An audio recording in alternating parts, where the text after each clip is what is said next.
सूरज और सुमन अपने ऑफिस के काम के लिए मुंबई आते हैं। वो दोनों बहुत ही बड़े होटल में ठहरे हुए होते हैं। सूरज बहुत ही थका हुआ होता है, लेकिन सुमन को अभी शॉपिंग करनी होती है, तो वो अकेले ही शॉपिंग करने के लिए निकल जाती है। सुमन के शॉपिंग जाने के कुछ ही देर बाद सूरज के पास एक कॉल आता है। वो एक इंस्पेक्टर का होता है। इंस्पेक्टर उसे बताते हैं कि तुम्हारी वाइफ का मर्डर हुआ है। सूरज बहुत ही घबरा कर उस मर्डर के लोकेशन पे पहुंच जाता है और पुलिस से जाकर पूछता है कि मेरी वाइफ का मर्डर किसने किया है। और तभी पुलिस समझ जाती है कि सूरज ने ही अपने वाइफ का मर्डर किया है। लेकिन कैसे? पुलिस को एक कैसे मालूम चला कि सूरज ने ही अपने वाइफ को मारा है? तो दोस्तों, क्या आप इसका आंसर समझ गए हैं? अगर आपको इसका आंसर मिल गया है तो हमें कमेंट्स में ज़रूर बताइए। आपका टाइम शुरू होता है अब।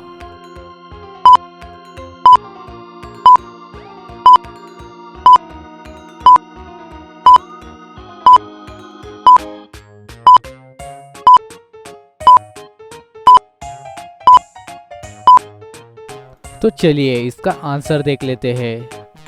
पुलिस ने जब सूरज को फ़ोन किया था तो सूरज को इतना बताया था कि उसकी वाइफ का मर्डर हो गया है, लेकिन पुलिस ने तो मर्डर की लोकेशन उसे बताई नहीं थी। तो सूरज उस लोकेशन पे कैसे पहुंचा? ये देखकर पुलिस समझ गई कि सूरज ने ही अपने वाइफ का मर्डर किया है। चलिए अब देखते हैं अगली पहेली। एक बार की बात है, रवि एक जंगल में घूम रहा होता है। तभी उसे कुछ ही दूरी पे एक राइनो उसके तरफ बढ़ता हुआ दिखता है। राइनो बहुत ही गुस्से में लग रहा होता है। रवि और राइनो में डिस्टेंस होती है 20 मीटर। तो दोस्तों, रवि को ऐसा क्या करना चाहिए जिससे वो अपनी जान बचा ले? आप अपना आंसर जल्दी से कमेंट में लिखिए। आपका टाइम शुरू होता है अब।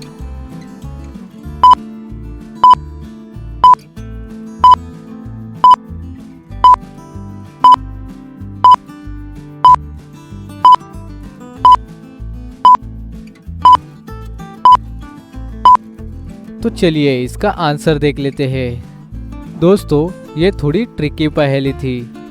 राइनो की आई सेट बहुत ही वीक होती है।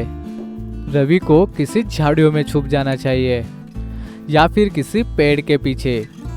राइनो की आई सेट बहुत ही वीक होती है, लेकिन वो किसी चीज़ को भागता हुआ देख ले तो वो भी उसके पीछे पीछे भागते हैं। तो उनसे तेज भागने की बेवकूफ़ी कभी मत करना। तो दोस्तों, इस पहेली से आपको एक लाइफ की बड़ी सीख मिलती है। राइनो से बचने के लिए हमें किसी चीज़ के पीछे छुपना चाहिए, ना कि उसके दूर भागना चाहिए। तो दोस्तों, क्या आपका भी यही आंसर था?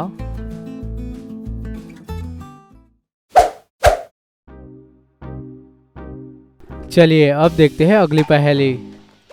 रीना को किसी काम से पुणे जाना होता है, तो वो टैक्सी को बुलाकर कहती है कि मुझे पुणे छोड़ दो, और वो गाड़ी के अंदर बैठ जाती है।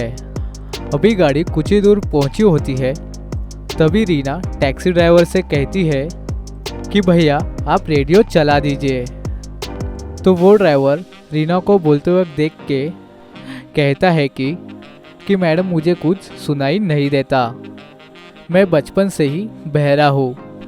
और रीना को टैक्सी ड्राइवर पर अफसोस होता है और वो शांति से पीछे बैठी रहती है। कुछ देर बाद रीना अपने पुणे के घर पहुंच जाती है।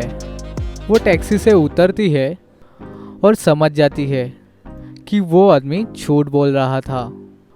वो बहरा होने का नाटक कर रहा था। लेकिन कैसे? रीना को ये कैसे समझा कि वो आदमी झूठ बोल रहा था? क्या आप बता सकते हैं? आप अपना आंसर कमेंट्स में लिखिए। आपका टाइम शुरू होता है अब।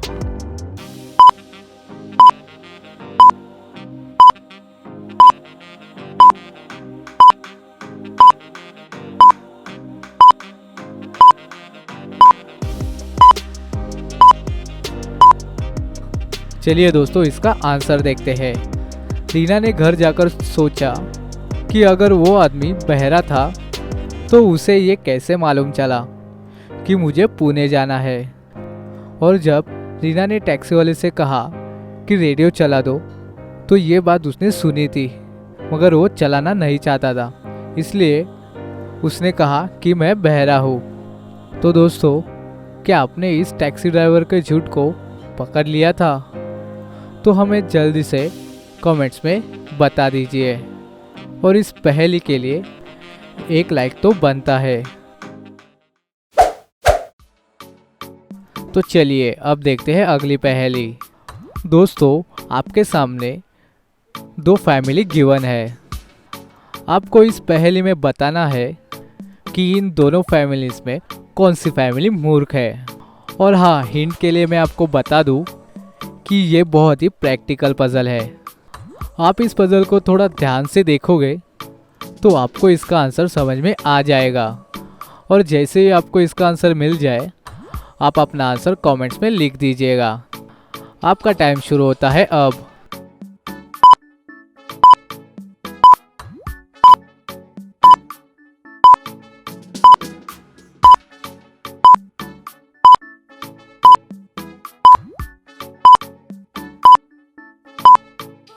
तो चलिए इसका आंसर देख लेते हैं। मेरे हिसाब से ये फर्स्ट वाली फैमिली ही ज़्यादा मूर्ख है। एक छोटे बच्चे को ड्राइविंग सीट पर बिठाना बिल्कुल भी पागलपन है। इससे लोगों को जान का खतरा भी हो सकता है। और जहाँ तक बात है दूसरी वाली फैमिली की, उसकी माँ बहुत ही गुस्से में दिख रही है। लेकिन इसका मतलब ये भी हो सकता है कि वो अपने बच्चे को किचन में कुछ सिखाना चाहती हो और उसका बच्चा ना सीखना चाहते हो, इस वजह से उसे गुस्सा चढ़ रहा हो। तो दोस्तों क्या आपका भी यही आंसर था? हमें कमेंट्स में ज़रूर बताइएगा। तो हम मिलते हैं अगली वीडियो में। अगर आपको ये पहेली पसंद आई है तो इस वीडियो को जरूर लाइक कर देना, अपने फ्रेंड्स को भी ये वीडियो जरूर शेयर कर देना और हमारे चैनल को सब्सक्राइब जरूर करना, क्योंकि ऐसी ही मजेदार पहेलियां हम इस चैनल पर लाते रहते हैं।